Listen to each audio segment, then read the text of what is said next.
monde, j'espère que vous allez bien. Aujourd'hui on se retrouve pour un tuto Fimo. Donc on va tout de suite commencer par les produits. Désolée si je ne sors pas beaucoup de vidéos.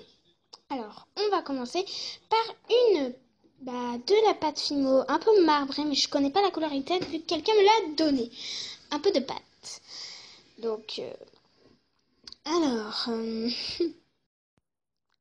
alors après nous avons autre chose, c'est de la pâte verte. Je ne connais pas non plus la couleur parce qu'on me l'a donné aussi. Et on va prendre une sorte de scalpel, donc je vais vous montrer. Et voici la sorte de scalpel. En fait, c'est un truc pour de trucs loisirs. C'est pas vraiment un scalpel, mais ça coupe très bien. Ça, je peux vous le dire pour mes monstres oreilles. Ça fonctionne très bien quand je veux faire des fausses blessures pour ma custom d'horreur, par exemple.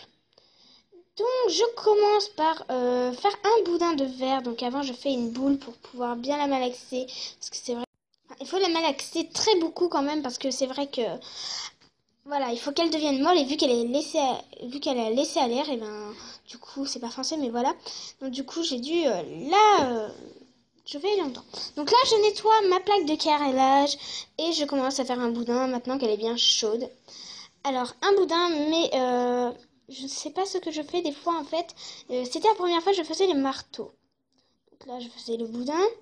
Maintenant je vais texturer avec mon scalpel, donc je coupe les bords bien avant et je continue en faisant de la texture, donc des traits, je sais pas comment, mais vous savez le plastique un peu cassé, enfin c'est n'importe quoi on va dire, mais ça c'est pas grave. Et après on va faire le marteau, donc je vais faire un parpaing. Un parpaing c'est une sorte de pierre, mais faut que ça soit assez régulier, enfin un peu plus grand que le bâton. Donc du coup voilà, je commence à faire un boudin qu'après je vais mettre en pavé. Bien sûr j'en rajoute s'il n'y en a pas assez, donc là j'ai commencé à en rajouter. Donc là je me suis montrée, je ne comprends pas pourquoi, j'aurais pu le faire là-bas, mais bon, hein, on ne comprend pas. Alors là j'ai fait une boule et je l'ai bien malaxée.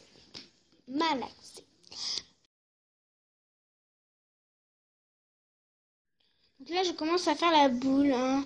Enfin le pavé, donc j'essaie de faire la proportion, donc désolée si ça va très rapidement. Donc vous voyez je fais le pavé. Alors vous voyez ça va à peu près. J'essaie de faire les carrés un peu trous, mais ça fonctionne pas. Donc du coup vous allez voir la prochaine technique. En fait il faut prendre le dos d'un pinceau.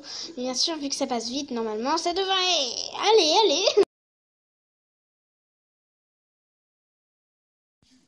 Donc, vous voyez, je vais essayer, voilà, avec le dos du pinceau, je vais essayer de former un carré. Donc vous voyez un rectangle, carré, enfin tout ce que vous voulez. Mais il faut que le trou soit pas trop profond pour pas que ça creuse. Faut pas que ça soit trop creusé en fait. Donc voilà ce que ça donne. Et maintenant on va un peu tirer pour bien marquer les traces en fait. Mais j'ai lissé en fait pour enlever les traces de doigts. Donc après je lisse, encore une fois. Et après, comme vous le voyez, je vais accrocher ça au bâton et avec un cure-dent, je vais essayer de enlever les marques en fait quand je l'ai posé tout simplement. Et donc voilà, c'est la fin de cette vidéo. J'espère qu'elle vous a plu et je vous dis à la prochaine. Ciao. Voilà. Donc je vous dis à la prochaine.